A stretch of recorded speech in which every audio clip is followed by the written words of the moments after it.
What kind of son tells his own mother she's not welcome at his wedding? That morning, as I watched him adjust the cuffs of his wedding suit, glowing with excitement, I had no idea those would be the last words he'd say to me as just his mother. The rest of the day shattered my heart like glass. The sunlight flooded our modest apartment, a warm golden hue that softened the edges of everything, except his words. "Mom, you do remember you're not going to the wedding, right?" I froze. Ethan stood by the mirror, tugging the sleeves of his tailored navy blue wedding suit, his mouth still curled in a smile that hadn't caught up with the cruelty of what he'd just said. I laughed, unsure. "You're joking, right?" He didn't even look at me. "No. I just think, it's better this way." My chest tightened. "Better how?" "There'll be a lot of important people there. People from her side. People with money, class. It'll just be awkward." "Awkward?" I asked, barely able to believe this was happening. "I'm your mother. And that's why I'm asking you not to come." His tone sharpened. The air between us turned brittle. I watched as he straightened his collar, avoiding my gaze like a coward. "You think I don't belong there," I said slowly, the words tasting like rust. He finally looked at me, eyes cool and distant. "I don't want to argue. You know what I mean. You've always kept to yourself. You won't enjoy it. Please don't make this harder than it is." He adjusted his jacket, gave a quick nod to the mirror, and walked out the door. And just like that, he was gone. The door shut quietly, but its sound echoed like a slam in my chest. I stood in the silence he left behind, my body motionless but my thoughts screaming. I sat alone on the edge of the couch for what felt like hours. My fingers were clenched so tightly around a photograph I didn't even realize it was digging into my palm. It was a picture of Ethan as a boy, missing teeth, holding a wilted dandelion, smiling at the camera like I was the only person who existed in his world.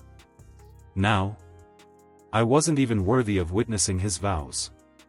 That night, I pulled out the box. Tattered corners, old tape, and the weight of memories nobody else had ever asked about. There was the photo of me at 19 in my factory uniform.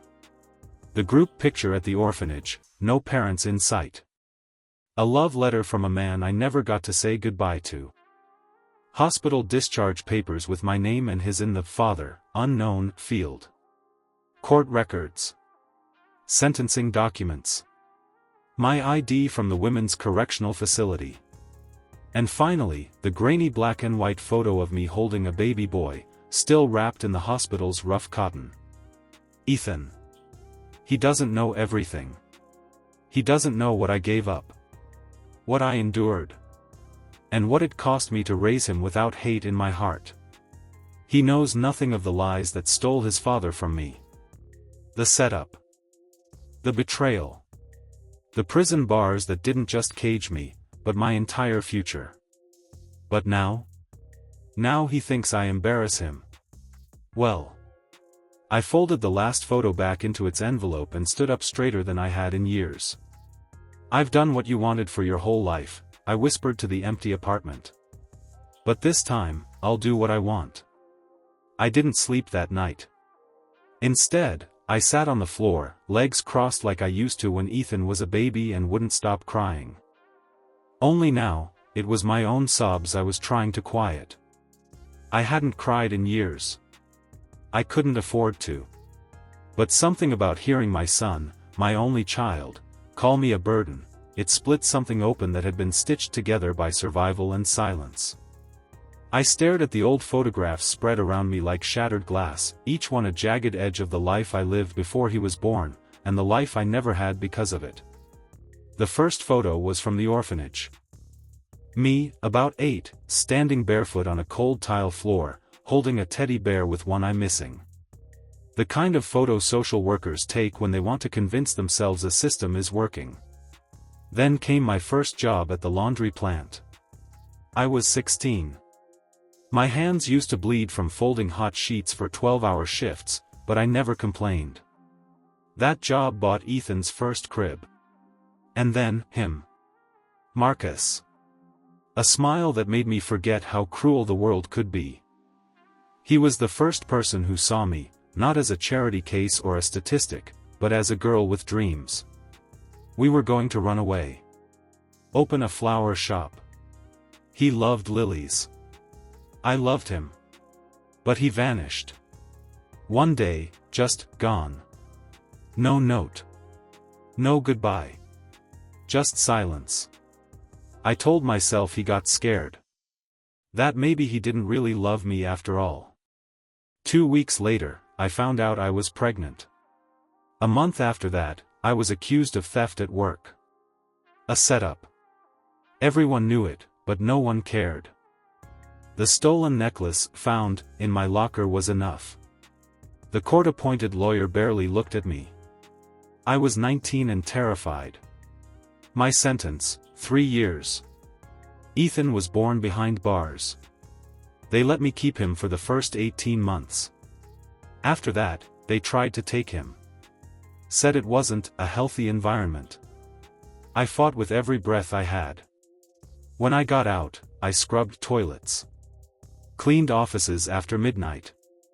Stood on aching feet in fast food uniforms while other people picked up their kids from school. I did it all for him. Every scraped knee. Every fever. Every birthday cake I couldn't afford but made from scratch. I was there. And now he was leaving me out of the biggest day of his life because I don't fit in. Morning came, and I stood in front of the mirror. My reflection looked tired. Worn. Invisible. So I opened the drawer. The dress I bought years ago and never wore. A deep blue, modest, but elegant. I slipped it on. I pinned my hair up like I hadn't done in over a decade. I put on lipstick I'd bought for a job interview and never used. I looked like someone worth noticing. I'm not crashing his wedding, I told myself. I'm witnessing my son's transformation, from a boy who needed his mother, to a man who forgot who made him. I wasn't going to make a scene. I wasn't going to beg for a seat at the table. But I would be there. I had earned that right. The ceremony was held at a grand registry office just outside the city, marble floors, golden chandeliers, and white roses imported from God knows where. The kind of place you see in bridal magazines. The kind of place I never imagined I'd step into. But I walked in with my back straight and my head high. There were about 100 guests already seated when I entered. I saw their heads turn, first in curiosity, then confusion, then that subtle whispering that starts in the back rows and rolls forward like gossip carried on wind. Some of them whispered because they didn't recognize me. Others whispered because they did. The mother. The one who raised him alone. The one not invited. The heels I hadn't worn in years clicked against the polished floor like a metronome counting down to the moment everything would shift. The room was gold and ivory. The kind of wealth I had never known. But I didn't flinch. I belonged in that room more than most of them. Because I knew love. And I knew sacrifice. I stood at the very back, just behind the last row, quietly.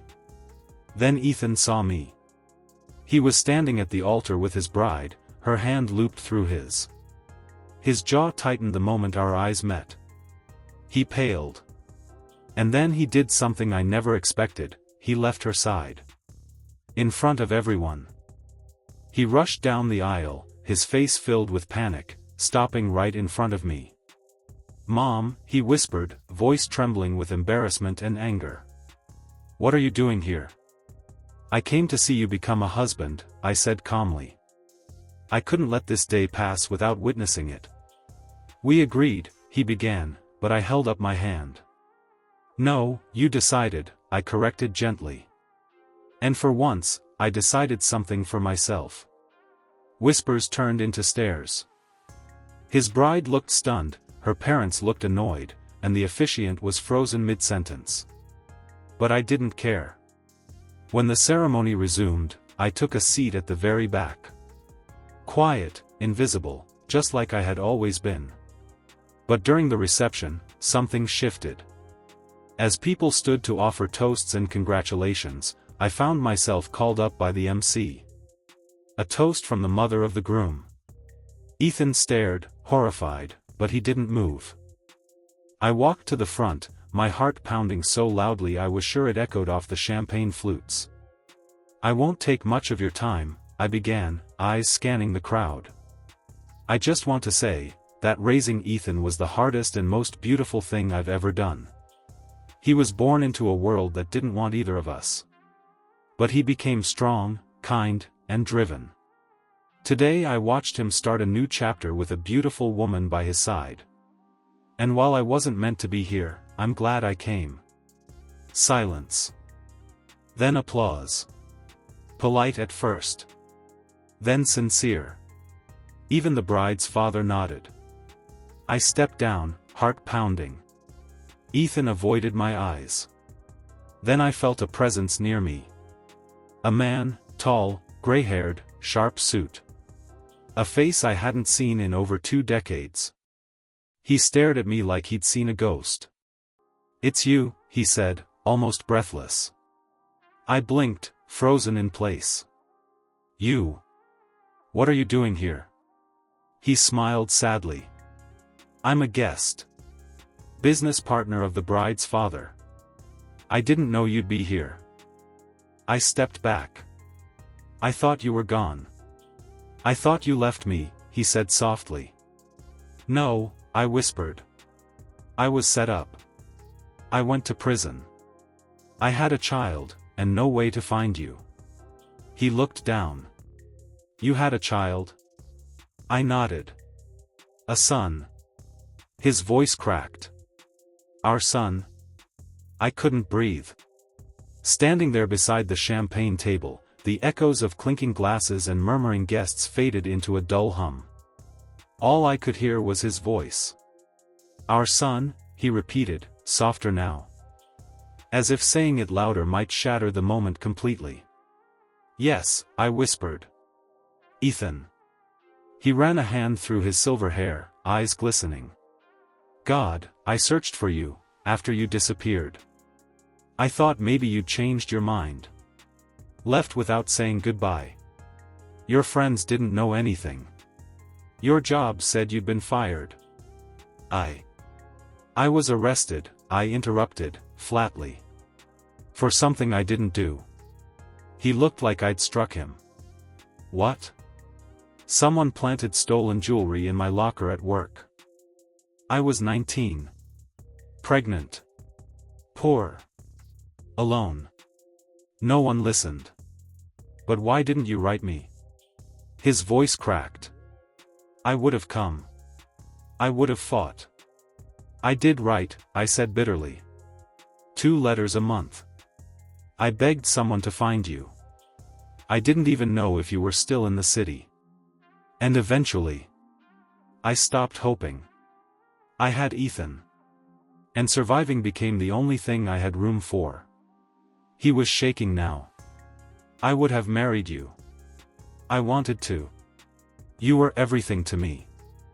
And I thought you were dead or had moved on," I said. Turns out, we both thought the other one vanished. For a while, neither of us said anything.